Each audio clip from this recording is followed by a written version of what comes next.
जय श्री कृष्णा। स्वागत है आप सभी का हमारे चैनल में। आज हम इस वीडियो में 84 लाख जोनियों का रहस्य जानेंगे। क्या सच में ही हमें 84 लाख जोनियों के बाद मनुष्य का जीवन मिलता है? हिंदू धर्म में पुराणों में वर्णित 84 लाख जोनियों के बारे में आपने कभी न कभी अवश्य सुना होगा। हम जिस मनुष्य जोनि में जी रहे हैं वो भी इन 84 लाख जोनियों में से एक है। अब समस्या ये है कि लोग ये नहीं समझ पाते कि वास्तव में इन जोनियों का अर्थ क्या है। जय देखकर और भी दुख होता है कि आज की पीढ़ी इस बात पर व्यंग करती है और हंसती है कि इतनी सारी जोनियां कैसे हो सकती है। कदाचित अपने सीमित ज्ञान के कारण वैसे ठीक से समझ नहीं पाते। गरुड़ पुराण में जोनियों का विस्तार से वर्णन दिया गया है, तो आइए आज इसे समझने का प्रयत्न करते हैं। सबसे पहले ये प्रश्न आता है कि क्या एक जीव के लिए यह संभव है कि वो इतने सारे जोनियों में जन्म ले सके? तो उत्तर है हाँ। एक जीव, जिसे हम आत्मा भी कहते हैं, इन 84 लाख जोनियों में भटकती रहती है, अर्थात मृत्यु के पश्चात वो इन्हीं 84 लाख जोनियों में से किसी एक में जन्म लेती है। जय तो हम सब जानते हैं कि आत्मा अजर अमर है। इसी कारण मृत्यु के पश्चात वो एक दूसरी जोनि में दूसरा शरीर धारण करती है। अब प्रश्न ये है कि जहाँ जोनि का अर्थ क्या है? अगर आसान भाषा में समझा जाए तो जोनि का अर्थ है जाति, अर्थात नस्ल। इस विश्व में जितने भी प्रकार की जातियां हैं उसे ही जोनि कहा जाता है। इन जातियों में न केवल मनुष्य और पशु आते हैं, बल्कि पेड़ पौधे, वनस्पतियां, जीवाणु, विषाणु इत्यादि की गणना भी इन्हीं 84 लाख जोनियों में आ जाती है। आज का विज्ञान बहुत विकसित हो गया है और दुनिया भर के जीव वैज्ञानिक वर्षों की शोध के बाद इस निष्कर्ष पर पहुंचे हैं कि इस पृथ्वी पर आज लगभग 84 लाख प्रकार के जीव जंतु एवं वनस्पतियां पाई जाती है। इन 84 लाख जातियों में लगभग 2-3 लाख जातियां ऐसी हैं जिन्हें आप मुख्य जातियों के उपजातियों के रूप में वर्गीकृत कर सकते हैं। अर्थात केवल मुख्य जातियों की बात की जाए तो वो लगभग 84 लाख है। अब आप सिर्फ अंदाजा लगाइए कि हमारे हिंदू धर्म में ज्ञान विज्ञान में कितनी उन्नति की हुई है कि हमारे ऋषि मुनि ने आज से हजारों वर्ष पहले ही केवल अपने ज्ञान के बल पर ये बता दिया था कि 84 लाख जोनियां हैं, जो कि आज की उन्नत तकनीक द्वारा की गई गणना के बहुत निकट है। हिंदू धर्म के अनुसार इन 84 लाख जोनियों में जन्म लेते रहने को ही जन्म मरण का चक्कर कहा जाता है। जो भी जीव इस जन्म मरण के चक्कर से छूट जाता है, अर्थात जो अपनी 84 लाख जोनियों की गणनाओं को पूर्ण कर लेता है और उसे आगे किसी अन्य जोनि में जन्म लेने की आवश्यकता नहीं होती, उसे ही हम मोक्ष की प्राप्ति कहते हैं। मोक्ष का वास्तविक अर्थ जन्म मरण के चक्कर से निकलकर प्रभु में लीन हो जाना है। यह भी कहा गया है कि सभी अन्य जोनियों में जन्म लेने के पश्चात ही मनुष्य जोनि प्राप्त होती है।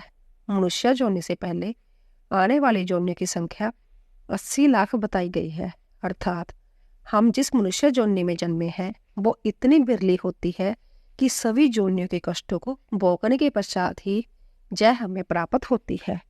और चूंकि मनुष्य जोनि वो अंतिम पड़ाव है जहाँ जीव अपने कई जन्मों के पुण्यों के कारण पहुंचता है। मनुष्य जोनि ही मोक्ष की प्राप्ति का सर्वोत्तम साधन माना गया है। विशेषकर कलयुग में जो भी मनुष्य पाप कर्म से दूर रहकर पुण्य करता है उसे मोक्ष की प्राप्ति की उतनी ही अधिक संभावना होती है। किसी भी अन्य जोनि में मोक्ष की प्राप्ति उतनी सरल नहीं है जितनी कि मनुष्य जोनि में है। किंतु दुर्भाग्य ये है कि लोग इस बात का महत्व समझते नहीं कि हम कितने सौभाग्यशाली हैं कि हमने मनुष्य जोनि में जन्म लिया है। एक प्रश्न और भी पूछा जाता है कि क्या मोक्ष पाने के लिए मनुष्य जोनि तक पहुंचना या उसमें जन्म लेना आवश्यक है?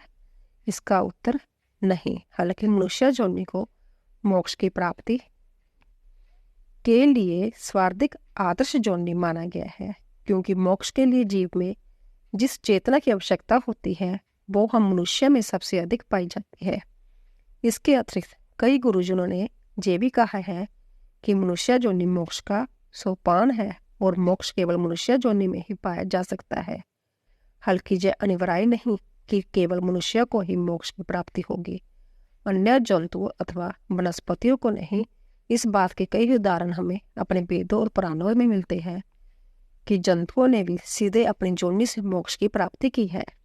महाभारत में पांडवों के महाप्रयाण के समय एक कुत्ते का जिक्र आया है जिसे उनके साथ ही मोक्ष की प्राप्ति हुई थी, जो वास्तव में धर्मराज थे।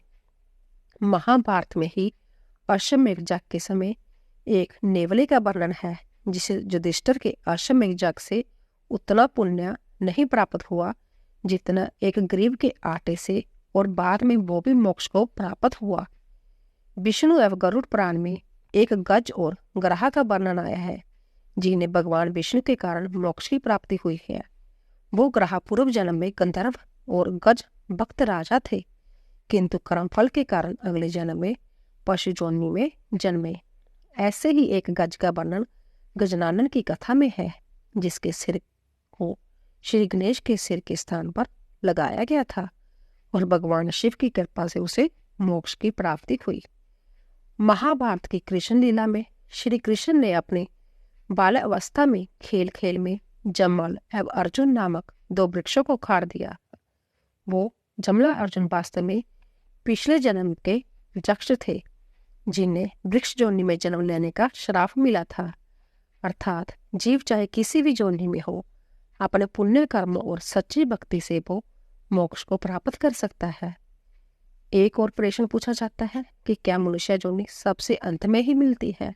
तो इसका उत्तर है नहीं। हो सकता है कि आपके पूर्व जन्मों के पुण्य के कारण आपको मनुष्य योनि प्राप्त हुई हो, लेकिन यह भी हो सकता है कि मनुष्य योनि की प्राप्ति के बाद किए गए आपके पाप कर्म के कारण अगले जन्म में आपको अधम योनि प्राप्त हो। इसका उदाहरण आपको ऊपर की कथाओं में मिल गया होगा।